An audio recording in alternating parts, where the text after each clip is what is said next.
What's up internet, my name is JT and welcome back to my channel, and for today's video, I'll be teaching you guys another song to play on the ukulele. So without further much ado, grab your uke because today I'm gonna teach you how to play Kahit Maputi ng Buhok Ko by Ray Valera. So itong kantang to, na-revive ito ni Moira de la Torre and ginamit siyang official soundtrack ng The House of Us, yung bagong movie ng Kath Neal. And about a few days ago, gumawa din ako ng sarili kong version na to, and a lot of you guys have been requesting for a tutorial. So eto na yung video na to. So the first thing that you really have to do is, of course, you have to tune your ukulele in the standard tuning, GCEA, and alam nyo naman yun, lagi ko yung na-mention sa mga videos ko kasi ang ihirap talaga tumugtog pag yung instrument mo ay wala sa tono. So, ayun. And in order to play this song, you need to learn 7 chords on the ukulele, pero wag kayong mag-alala, itong 7 chords na to ay super basic lang. So, ayun. So, for the first chord, we have the chord of C. First string, 3rd fret. Tapos, we have an E minor. So, para siyang staircase or hagdanan. Ayan. So, first finger or index finger. Tapos, middle and 4th. Tapos, we have D minor, index finger, middle and 4th. Tapos, G. Ayan, yung G natin para siyang inverted triangle or V. Letter V. Ayan. Index, middle, 4th. Tapos, we also have E minor 7. So, di ba kanina may E minor tayo. Tapos, ngayon may E minor 7 tayo. Ayan, itong dalawang strings lang. Tapos, we have C7.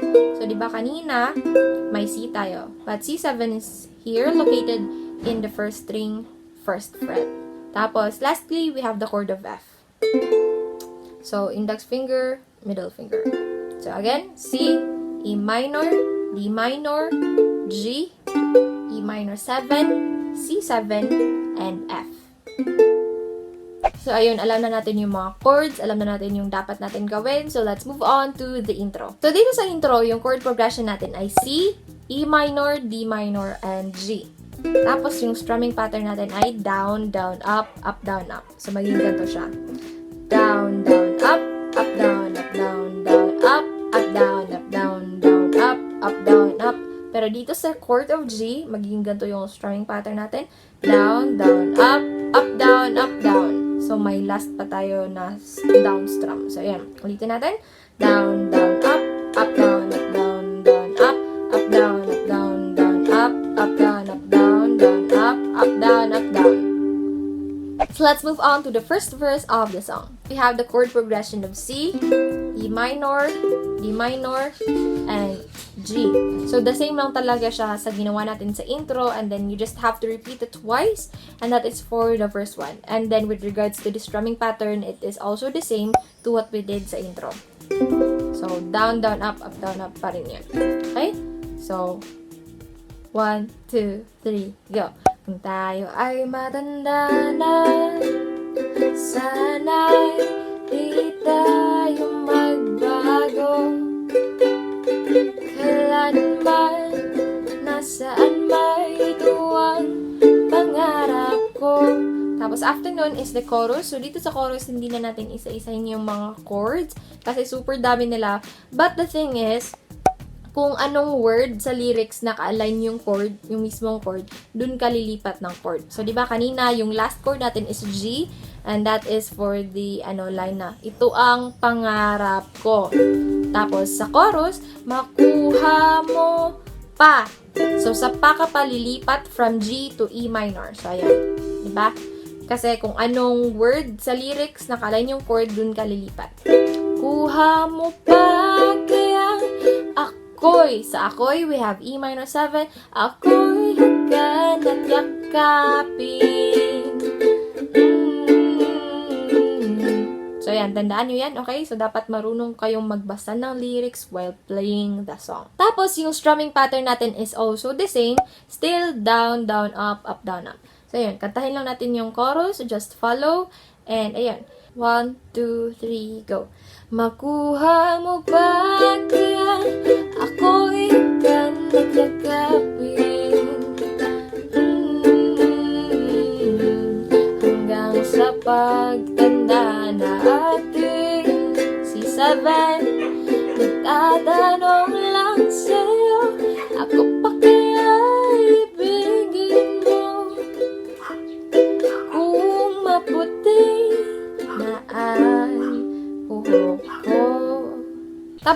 nun, di ba? Kung maputi na ang buhok ko. Tapos yung chords natin dyan after that line is C, E minor, D minor, and G. So, yung part na yan, that is the instrumental. Pero yung strumming pattern niya is iba na dyan.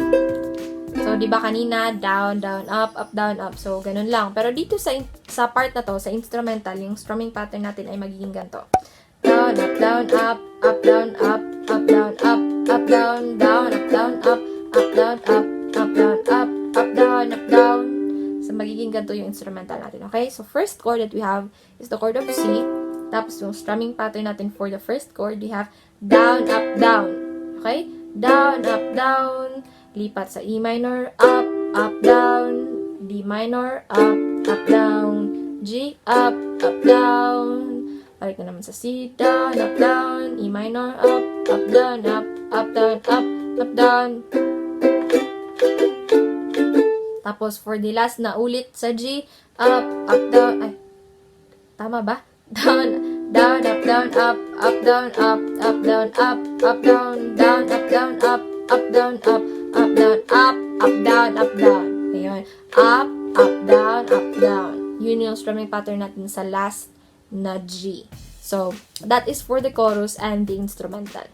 And after that part, we have the second verse of the song. So, para sa part na yan, kung ano yung tinuro kanina sa verse 1, yun din yung mai-apply nyo sa verse 2. So, same chord progression and same strumming pattern. So, itry lang natin siyang katahin. Pagdating ng araw, ang iyong buhok ay puputi na rin. Sabay tayong mangangarap na nakaraan sa atin. Tapos, after nun is another chorus.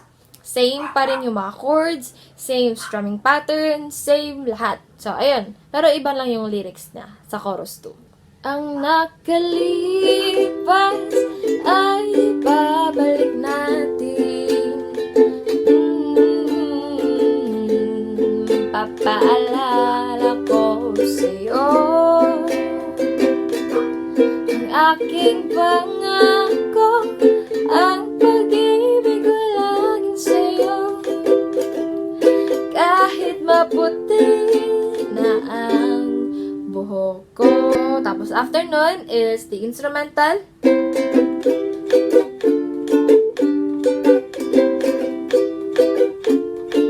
Ang nakalipas. Tapos after nun, diretso ka na sa second chorus. Ang nakalipas ay babalik natin. Papaalala ko sa'yo ang aking pangako. Ang pag-ibig ko laging sa'yo. Kahit maputi na ang buhok ko. So, ayan, that is for the first part of this tutorial. For the second part of this tutorial, ito yung broken chords na plucking konti, ganon. So, ayun. So, just to add drama and more effect on how you play a song para mas magandang pakinggan, so, ito yung ituturo ko sa inyo. So, di ba kanina, ini-strum lang talaga natin yung bawat chord ng kanta. Like, kung tayo ay matanda na, sana. So, parang plain lang siya. Pero okay lang naman din siya, lalo na sa mga beginner. Pero, para mas maganda pakinggan yung kanta. So, maging ganito siya. Kung tayo ay matanda na, sana'y di tayo magbago. So, ayan. So, ayun. Just remember na, same pa rin yung mga chords natin. Same pa rin yung mga progression. Pero, the difference is, yung the way ka lang na mag-play. So, di ba kanina strumming. So, ngayon, parang pinapluck natin each of the strings. So, for the chord progression of the intro, same pa rin C, E minor, D minor, and G. So, maging ganito siya. 4, 3, 2, 1, 4, 2, 4. So, that is for the plucking pattern. Ayan. Pabago-bago yung lighting. So, ayun na nga. So, remember that this is your fourth string. Third, second, and first. So, to pluck 4, 3, and 2, you have to use your thumb. And then, para dito sa first string, you have to use your index finger. So, thumb, thumb, thumb, index, tapos 4, 2, 4, 4, 2, 4, index, thumb, index, thumb, thumb, thumb, thumb, index, thumb, index, thumb, 4, 3, 2, 4, 4, 3, 2, 1, 4, 2, 4.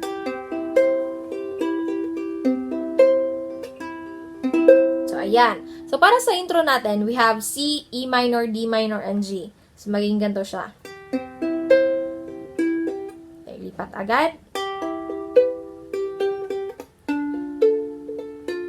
Pero sa part na to, di ba, may naririnig kayo, ting, ding, ting, ding, ting, ding. So, sa part na yan, so, just put your pinky finger beside your fourth finger. So, di ba, ganito lang yung G natin. Pero, itong pinky finger natin, ilalagay natin siya dyan. Ayan na yung tunog niya. So, 4, 3, 2, 1. Tapos, pluck ulit mo yung first string, pero dapat nakalift na itong pinky finger. Okay? Ayan. 4, 3, 2, 1, 1. So, that is for the intro. And then, for the verse 1, magiging ganun din. Tayo ay matanda na, sana'y di tayo magbago. Kailanman, nasaan ba ito ang pangarap ko? Pero sa part na yan, sa pangarap ko, hindi na natin gagawin yung may pinky-pinky na channeling. So, yun. Diretso ka na. Pangarap ko, makuha mo ba? Kaya ako'y hagkan at yakapin. So, ayun lang. Just remember the 4, 3, 2, 1, 4, 2, 4. And para naman sa intro, yung G natin ay may extra tayo na teng, teng, teng, teng, teng, teng, teng. So, parang mas may effect lang siya. Ganun. Pero pag hindi nyo kaya na gawin to, parang nahihirapan kayo, pwede naman na plain lang. Pero kung gusto niya man na may ganun, so, diba, mas maganda siya pakinggan. So, ayun, just remember the plucking pattern, pero pag nahirapan ka naman sa broken chords na style, so you may use the first part of our tutorial. So, that's it for our tutorial today, guys. I hope na nag-enjoy kayo, and if you did, please give it a big thumbs up. Comment down below kung ano yung gusto kong ituro for the next tutorial. And then, hit the subscribe button if you haven't subscribed yet to my channel, and click the notification bell beside the subscribe button para ma-update kayo whenever I upload a new video. So, ayun, thank you so much for watching, and I'll see you guys next time. Bye!